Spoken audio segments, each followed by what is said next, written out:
जी next हम पढ़ेंगे artificial propagation. Artificial तरीके से भी जो है रिप्रोड्यूस होते हैं प्लांट्स, उनको रिप्रोड्यूस करवाया जाता है, तो इसे कहते हैं artificial propagation. Artificial propagation includes the method in which the humans produce new plants by using the vegetative parts of the plants. तो वेजिटेटिव पार्ट्स कौन कौन से पढ़े थे? Root, shoot and stem. Root, shoot and stem and leaves. ठीक है, तो यहाँ से इन पार्ट्स को, जिसे हम वेजिटेटिव पार्ट्स बोलते हैं, यूज़ करके क्या करवाई जाती है? आर्टिफिशियल प्रोपागेशन करवाई जाती है, यानी नए प्लांट्स बनवाए जाते हैं। इट इंक्लूड्स टेक्निक्स, इसमें टेक्निक्स आ जाती हैं कटिंग, ग्राफ्टिंग, टिश्यू कल्चर।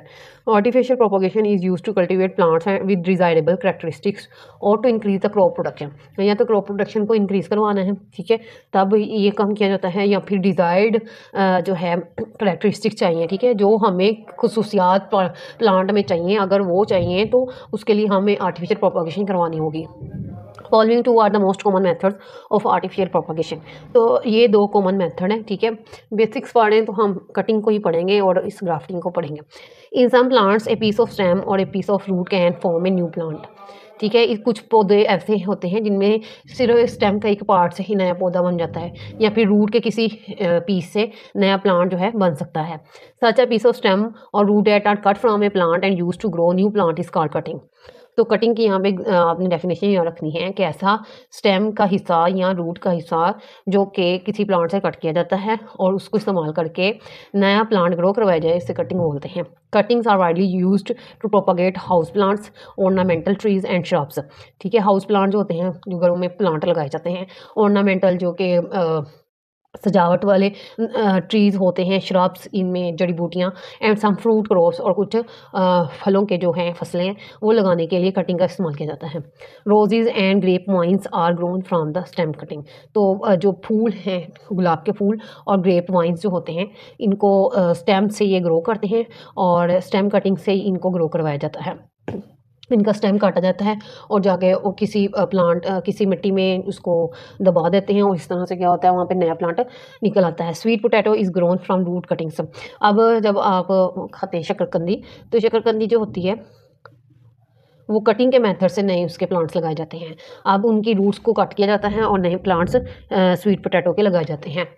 ये देखें, यहाँ से इसका एक कुछ पार्ट लेके और उसको जाके मिट्टी में दबा दें तो वो एक नया प्लांट में कन्वर्ट हो जाता है। इस तरह से गुलाब के फूल लगाए जाते हैं। उसके बाद आता है grafting. Grafting is joining of two or more plant parts of same type to form a single plant. Grafting में क्या किया जाता है, दो या दो से ज़्यादा प्लांट के जो हिस्से होते हैं एक ही किस्म के, ठीक है, किसी का रूट ले लिया, किसी का स्टेम ले लिया, तो इस तरह से पार्ट्स को ज्वाइन करके एक सिंगल प्लांट जो है वो बनाया जाता है। ग्राफ्टिंग में क्या किया जाता है, a bud or small stem of one plant is attach to the root और shoots of the second plant.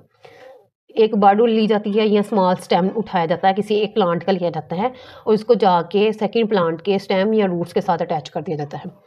Grafting enables to combine the beneficial characteristic of two plants. इस तरह से दो पौधों के जो फ़ायदेमंद खसूसियात हैं वो एक पौधे में मिल जाती हैं आपको। This method is use to propagate almost all commercial fruit trees, many ornamental trees and shrubs.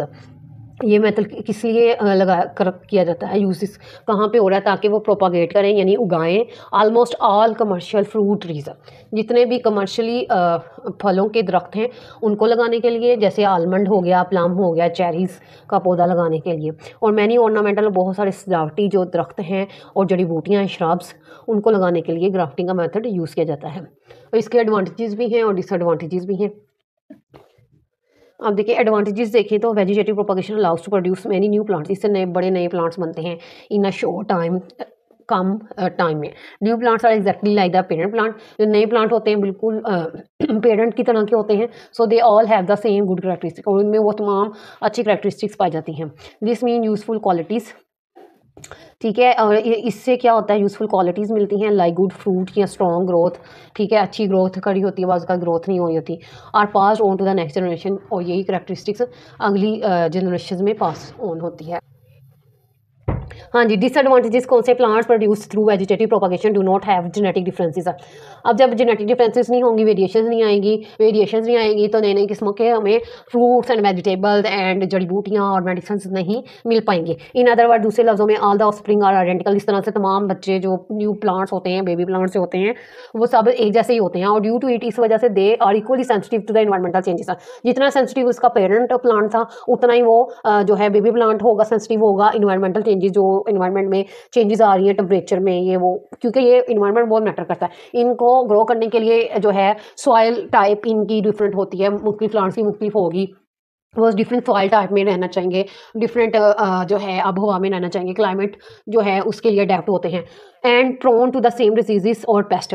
और इस तरह से क्या होता है कि जो एक किसी पेस्ट की वजह से एक प्लांट ख़राब हो सकता है, मतलब कि उसका जो कह लें ऑफस्प्रिंग है या न्यू प्लांट भी उसी पेस्ट से ही क्या होगा, ख़राब हो सकता है। प्रोन का मतलब होता है डैमेज, ख़राब, ठीक है।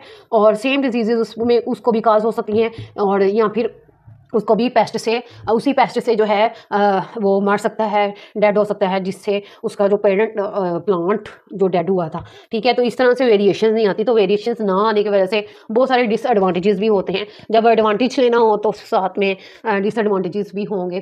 तो अब तक के लिए इतना ही। अल्लाह हाफिज़।